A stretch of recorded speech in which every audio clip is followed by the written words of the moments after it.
கிருஷ்ணகிரி மாவட்டம் ஹோசூர் மாநகராட்சி நிர்வாக செயல்பாடுகளை கண்டித்து அதிமுக சார்பில் கண்டன ஆர்ப்பாட்டம் நடைபெற்றது.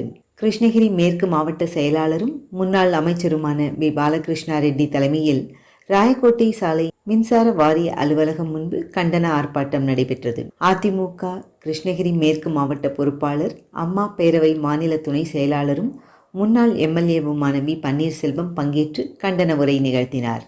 அமைச்சர் பொன்முடியின் ஆபாச மற்றும் அருவருக்கத்தக்க பேச்சுக்கு கண்டனம் தெரிவிக்கும் விதமாக அமைச்சர் பொன்முடி உருவப்படத்திற்கு செருப்பு மாலை அணிவித்து பெண்கள் செருப்பால் அடித்து எதிர்ப்பு தெரிவித்தனர். ஹோசூர் மாநகராட்சியாக தரம் உயர்த்தப்பட்ட நிலையில் அதன் முதல் மேயராக திமுகவை சேர்ந்த எஸ். சத்யா பதவி வகித்து வருகிறார். இவர் பதவியேற்று சுமார் 3 ஆண்டு காலம் ஆகியும் இதுவரை ஹோசூர் மாநகராட்சியில் எவ்வித முன்னேற்றமும் மேற்கொள்ளப்படவில்லை.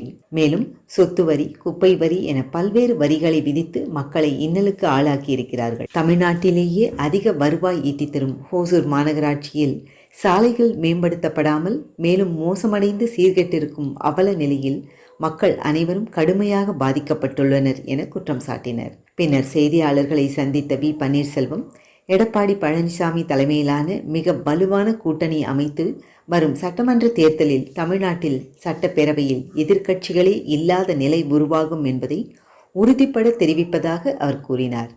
இதில் சுமார் 1000க்கும் மேற்பட்டவர்கள் பங்கேற்று திமுக அரசுக்கு எதிராக கண்டன முழக்கங்களை எழுப்பி ஆர்ப்பாட்டத்தில் ஈடுபட்டனர். சீரழிந்து கொண்டிருக்கின்றார்கள். அதற்கு நாம் ஒரு முற்றுப்புள்ளி வைக்க வேண்டும். மாணவிகளே, சற்று யோசித்து பாருங்கள். நீங்கள் அந்த போதைப் பழக்க அடிமையாக ஆகக்கூடாது என்பதால் இந்த முற்றுகை போராட்டம் நாங்கள் கண்டன ஆர்ப்பாட்டம் எடுத்துக் கொண்டிருக்கின்றோம். அதேபோல் இந்த வீடியோ செய்து அந்த ஒளிப்படத்தை கொள்ளடித்துக் கொண்டிருக்கிறாங்க உங்களுக்கு திட்ட தெளிவாக தெரிந்து கொண்டிருக்கிறது. அதே மாதிரி நீங்க பாத்தீங்கன்னா ஒசூர் மக்களுக்கு முக்கியமானது நீர், குடிநீர் பிரச்சனை. இந்த குடிநீர் இது ஏற்கனவே இந்த மாமன்ற தலைவரா இருக்கிற மேயர் 7 கிலோமீட்டர்ல ஒரு மாமன்றம் இருந்தது, இந்த நகராட்சி இருந்தது. அந்த நகராட்சியில நீங்க பாத்துருக்கீங்க, குப்பை எடுக்கிறதுக்கு ஏற்கனவே இருக்கிற அந்த ஸ்டாப் விட்டு குப்பை எடுக்கிறதுக்கு 20 லட்சம் ரூபாய் சரி பண்ணிட்டு இருந்தாங்க. அதே மாதிரி தண்ணிக்கு லாரில தண்ணி ஓடுறது 20 லட்சம் சரி பண்ணிட்டு இருந்தாங்க. அதெல்லாம் நான் நகரமன்ற தலைவர் இந்த 22 ஸ்கொயர் கிலோமீட்டருக்கு சேர்த்து 20 லட்சம் ரூபாய் தண்ணிக்கு சரி பண்ணிட்டு இருந்தாங்க, குப்பைக்கு சரி பண்ணிட்டு இருந்தா. அதே மாதிரி தண்ணிக்கு எல்லா இதுல யாருக்கு எல்லாம் பேர் போட்டு அண்ணன் கேபிஎம் அவர்கள் உள்ளாட்சித்துறை அமைச்சராக இருக்கும்போது நம்மளுக்கு 5 எம்எல்ஏ தண்ணி தான் கொடுத்துட்டு இருந்தாங்க, ஒகேனக்கல் தண்ணி. அந்த தண்ணியை 12 எம்எல்ஏ அந்த பூங்காக்களை இன்னைக்கு பராமரிக்கவில்லை. இன்னைக்கு பூங்காக்கள் எல்லாம் நாசமாக இருக்கிறது. இதெல்லாம் நீங்க பார்த்து கொண்டிருக்கிறீங்க. அதே மாதிரி நீங்க பாத்தீங்கன்னா இன்னைக்கு ஸ்ட்ரீட் லைட்ஸ் எல்லாம் நம்ம ஆட்சி காலத்துல எல்லாம் ஸ்ட்ரீட் லைட் போட்டிருந்தது. இன்னைக்கு எல்லாம் ஸ்ட்ரீட் லைட்ஸ் எல்லாம் போட்டிருக்கிறாங்க, ஆனா எரியறதில்லை. இன்னைக்கு 2000 ரூபாய் 3000 ரூபாய் லைட் 8000 ரூபாய் போட்டிருக்காங்க. இன்னைக்கு ஒரு ஐலாஸ் லைட் 1,80,000. இன்னைக்கு நம்ம அந்த வேலையை செய்யறாங்க. இந்த ஆர்ப்பாட்டம் அறிவித்த உடனே அந்த வேலையை செய்யறாங்க. 4 வருஷமா தூங்கிட்டு இருந்த ஆளுங்க இதுக்கு மேல என்ன செய்ய போறாங்க உங்களுக்கு நல்லா தெரியும். அவர் வீட்டுக்கு தான் போக போறாரு, அடுத்து நாங்க தான் வர போறாரு. அந்த நிலைப்பாடு வருதா 2026 100% அந்த நிலைப்பாடு வருவார். அவங்க ஆட்சி செய்வார். அந்த கண்டிப்பாக இன்னைக்கு நம்ம வேலைதான். இன்னைக்கு ஒசூர் சுத்த இருக்கிற ரிங்குரோடு ஆகட்டும், இந்த அகலப்படுத்தி பலப்படுத்தி இருக்கிற சாதனைகளாகட்டும், அந்த நிலைப்பாடு ஒரு ஆட்சி காலத்தில் கொண்டு வந்த திட்டங்கள் அதுதான் நிலைப்பட்டு கொண்டிருக்க தவிர இப்ப இது இந்த ஆட்சி காலத்தில் எதுவுமே செய்யல. இந்த ஆட்சி காலத்தில் செய்த ஒன்றுதான் இந்த தமிழ்நாடை கடன் மாநிலமாக மாற்றியதுதான். இன்னைக்கு பார்த்திருப்பீங்க, சுதந்திரம் வரும்போது 4 லட்சம் கோடி கடன் இருந்தது இந்த தமிழ்நாட்டுக்கு. ஆனா இன்னைக்கு இந்த 4 ஆண்டு காலத்துல 5 லட்சம் கோடி கடன் செஞ்சு 9 லட்சம் கடனை உயர்த்தி இன்னைக்கு தமிழகத்தை கடன் மாநிலமாக மாற்றிய ஹிஸ்டரி நம்மளுடைய திராவிட மாடல் ஆட்சிக்கு தான் சேரும். இன்னைக்கு என்ன செஞ்சிருக்காரு சொல்ல, எதுவுமே செய்யல. அந்த நிலைப்பாடு ஆட்சி காலத்தை நீங்க பார்த்திருப்பீங்க. 11 மருத்துவக் கல்லூரிகளை ஒரே வருஷத்துல கொண்டு வந்து கொடுத்தாங்க. அது மட்டுமா திட்டத்தை முடக்கி வைத்ததுதான் இன்றைய மேயரனுடைய சாதனை. அதோடு மட்டுமல்ல, இங்கு பேசினார்கள் எதற்கு எடுத்தாலும் ஊழல். இந்த மாநகராட்சியில அத்தனை திட்டத்தையும் காலதாமதப்படுத்தி ஊழல் நிறைந்த ஒரு மாநகராட்சியாக இன்றைக்கு இருந்து கொண்டிருக்கின்றது. இந்த ஒசூர் பகுதியில் இருக்கின்ற மக்கள் சுற்றுலாவுக்கு செல்ல வேண்டும் என்றால் இங்கு இருக்கின்ற கர்நாடக மாநிலத்திற்கும் தமிழ்நாட்டினுடைய பல்வேறு இடங்களுக்கும் செல்ல வேண்டிய நிலை இன்றளவு இருந்து கொண்டிருக்கின்றது. அதை கருத்தில் கொண்டுதான் நம்முடைய முன்னாள் அமைச்சர் அண்ணன் பாலகிருஷ்ண ரெட்டி அவர்கள் அந்த ஒசூரை சுற்றுலா தலமாக உருவாக்க பாடுபட்டு அத்தனை திட்டங்களையும் கொண்டு வந்தார். ஆனால் இந்த விடியா திமுக அரசு வந்தவுடன் இன்றைக்கு கிடப்பில் போட்டிருக்கின்றார்கள். அதோடு மட்டுமல்ல, இங்க ஒசூரிலே செயல்படுகின்ற உழவர் சந்தை திமுக ஆட்சியிலே விவசாயிகளுக்கு பலனளிக்கும் வகையில் தான் அன்றைய முதலமைச்சராக இருந்த கருணாநிதி அவர்கள் உழவர் சந்தையை திறந்தார். அதே போல ஒசூரிலும் உழவர் சந்தை திறக்கப்பட்டது. ஒசூர் உழவர் சந்தையில் ஒசூர் பகுதியில் விளையும் பல்வேறு வகையான காய்கறிகள் விற்பனைக்கு கொண்டு வரப்படுகிறது. ஆனால் இந்த உழவர் சந்தையில் விற்கின்ற காய்கறிகளின் விலையை கேட்டாலே நம் காதுகளிலும் வாய்களிலும் ரத்தம் வழியும். அந்த அளவுக்கு ஒசூர் பகுதியில் விளையும் காய்கறிகளுக்கு ஒசூரிலே விலை அதிகம் மட்டுமல்ல, இங்கே இருக்கின்ற கர்நாடக மாநிலத்தில் இருந்து பொதுமக்கள் காய்கறிகளை வாங்க வருகிறார்கள். ஒரு 500 ரூபாயை எடுத்துச் சென்றால்தான் ஒரு பை நிறைய காய்கறிகள் வாங்க வேண்டிய சூழல் இன்றைக்கு நிலவிக் கொண்டிருக்கின்றது. இதற்கு காரணம் இங்கு இருக்கின்ற மாநகராட்சி நிர்வாகம். பாலகிருஷ்ண ரெட்டி அவர்களின் கோரிக்கையை ஏற்று அன்றைய தொழில்துறை அமைச்சர் அண்ணன் எல்.டி. சம்பத் அவர்கள் சிப்காட் பகுதிக்கு தொழில்களை முடக்கும் அளவுக்கு சுமைகளை அவர்கள் மேல் ஆட்சியாளர்கள் இன்றைக்கு திணித்து வருகிறார்கள். இதனால் இன்றைக்கு இந்த பகுதியில் இருக்கின்ற ஏராளமான தொழில் நிறுவனங்கள் அண்டை மாநிலங்களுக்கு இடம்பெயர்ந்திருக்கின்றன. பல லட்சம் தொழிலாளர்கள் வேலையை ஆர்ப்பாட்டம். ஒசூர் மாநகராட்சியின் மக்களுக்கான ஆர்ப்பாட்டம். ஒசூர் மாநகராட்சி மக்களுக்கான ஆர்ப்பாட்டம். ஆர்ப்பாட்டம் இது ஆர்ப்பாட்டம். அடிப்படை வசதிகளை செய்யாத மாநகராட்சியை கண்டித்து ஆர்ப்பாட்டம். அடிப்படை வசதிகளை செய்யாத ஒசூர் மாநகராட்சியை கண்டித்து ஆர்ப்பாட்டம். விபத்து நடக்குது. இன்றும் குழியுமாக உள்ள சாலையினால் பொதுமக்களுக்கு விபத்து நடக்குது. இன்றும் குழியுமாக உள்ள சாலையினால் பொதுமக்களுக்கு விபத்து நடக்குது. சரி சரி சரி சரி.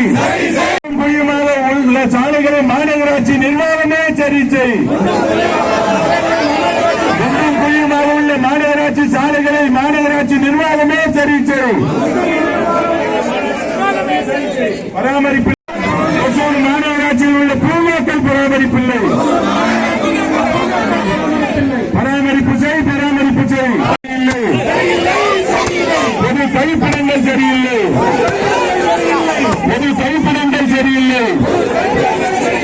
சரி செய்.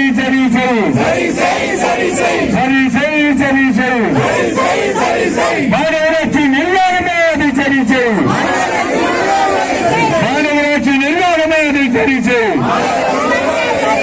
பராமரிப்பு செய்.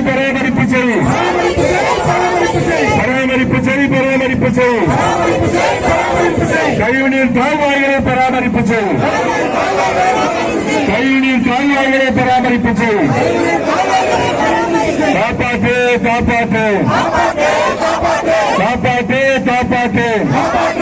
காப்பாற்று. கடியில் இந்த மக்களை காப்பாற்று. சுத்தமில்லை.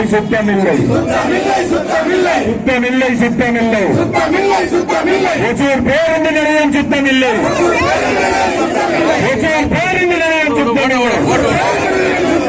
நாட்டை மடிக்குது.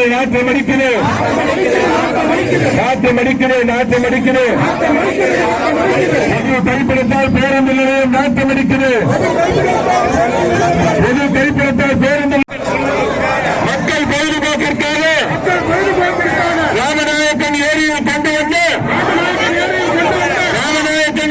கொண்டு வந்து திட்டத்தை தாமதப்படுத்தாரு. அம்மா ஆட்சியிலே கொண்டு வரப்பட்ட பணிகளை தாமதம் செய்யாது.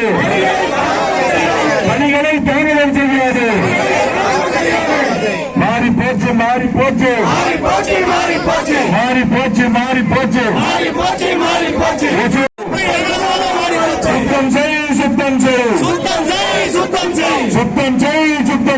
சுத்தம் செய். ஒசூர் மாநகராட்சி நகரமான சுத்தம்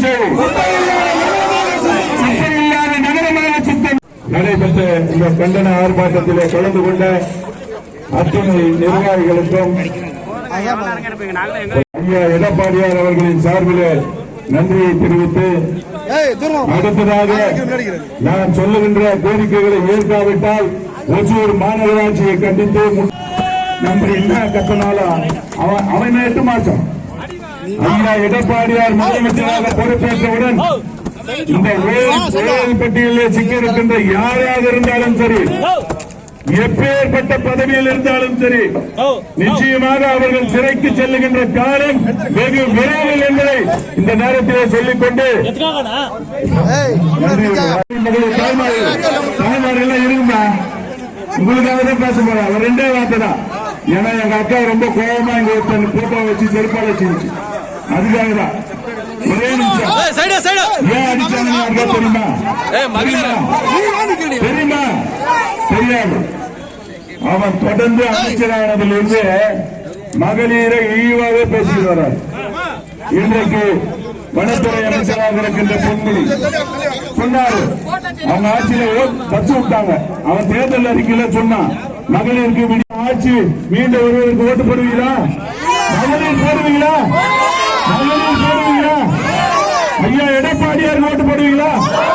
மீண்டும் 6 மாசத்துல எலெக்ஷன் வரும்போது அடுத்த மார்ச்ல மீண்டும் ஐயா எடப்பாடியார் தலைமையில் மாண்புமிகு இதயம் புரட்சி தலைவி அம்மா அவர்களுடைய ஆட்சி 1000 ரூபாய் கொடுக்குறேன் ஏமாத்தி ஓட்டு வாங்கி போட்டான். அது மாதிரி திருப்பி இதை தரேன் அதை தரேன் வானத்தை வில்லா அடைக்கிறேன் எதையும் செய்ய மாட்டான். நம்பி எல்லாம் ஓட்டு போட்டுறாதீங்க. நம்மள அடமானம் வச்சிருக்கீங்க.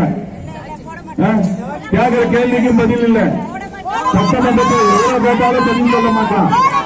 பாருங்க, மகளிர்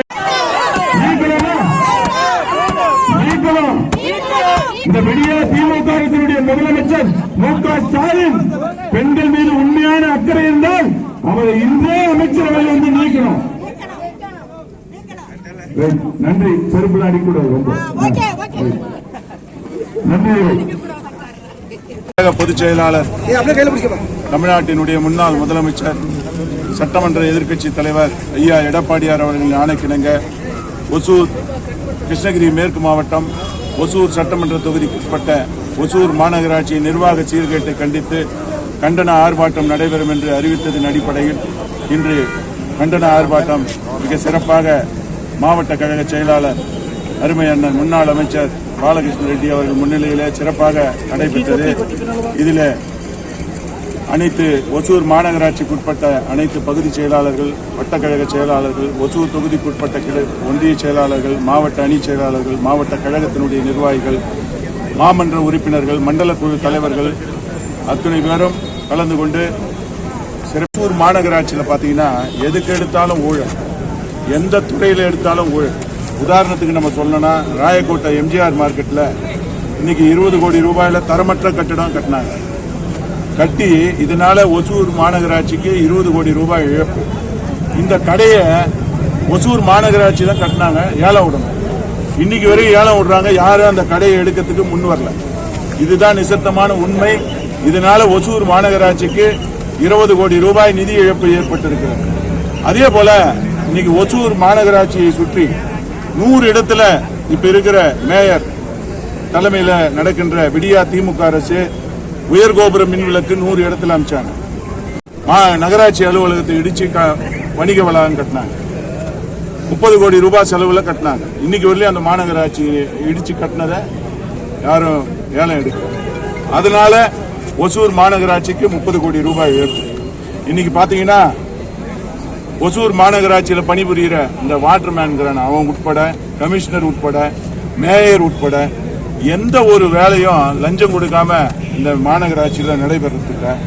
அது மட்டும் இல்ல, வரி போடுறதுல பாகுபாடு. பணம் கொடுத்தா அவங்களுக்கு ஒரு மாதிரி வரி, பணம் கொடுக்காதவங்களுக்கு ஒரு மாதிரி வரி. இப்படி இந்த மேயர் வந்ததிலிருந்து இதுவரை போடப்பட்ட வரிகள்ல பாத்தீங்கன்னா முக்கியத்துவம் கொடுக்க வேண்டும் என்பது மக்களாட்சி. அவங்க தலைவரே சொல்றாரு, நாங்கள் மக்களாட்சி, மாநிலத்தில் சுயாட்சி, மத்தியில் கூட்டாட்சி. நம்முடைய ஒசூர் மாநகராட்சியில் எங்கள் கழகத்தின் சார்பில் 16 மாமன்ற உறுப்பினர்கள் தேர்ந்தெடுக்கப்பட்டார்.